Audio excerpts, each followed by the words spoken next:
রাজধানী ঢাকার এক আওয়ামী লীগ নেত্রীকে নারায়ণগঞ্জ থেকে আটক করেছে স্থানীয় জনতা। আটককৃত ওই নেত্রীর নাম রজনী আক্তার তুষি। পরে তাকে নারায়ণগঞ্জ সদর থানার পুলিশের কাছে হস্তান্তর করেছে স্থানীয়রা। এদিকে ওই নেত্রীকে আটকের একটি ভিডিও সামাজিক যোগাযোগ মাধ্যমে ছড়িয়ে পড়েছে। এতে দেখা গেছে আটকের সময় তুষি জয় বাংলা স্লোগান দিতে থাকলে তার উপর জুতা নিক্ষেপ করতে দেখা যায় স্থানীয় জনতাকে। গতকাল শনিবার রাতে তুষিকে আটক করেন পাইকপাড়া বড় কবরস্থান এলাকার বাসিন্দারা। বিষয়টি নিশ্চিত করেছে নারায়ণগঞ্জ সদর মডেল থানার ভারপ্রাপ্ত কর্মকর্তা ওসি মোহাম্মদ নাসির আহমেদ।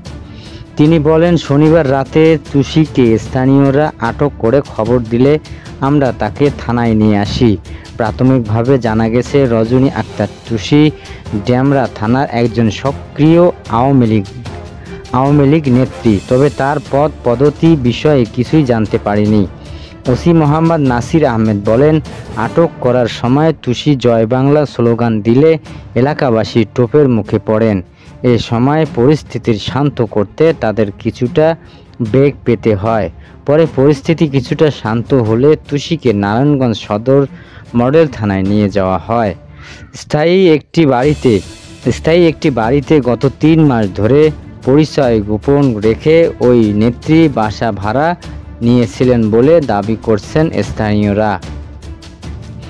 এদিকে শনিবার রাতেই তুষিকে ডেমরা থানা পুলিশের কাছে হস্তান্তর করা হয়েছে বলে জানিয়েছেন নারায়ণগঞ্জ পুলিশ।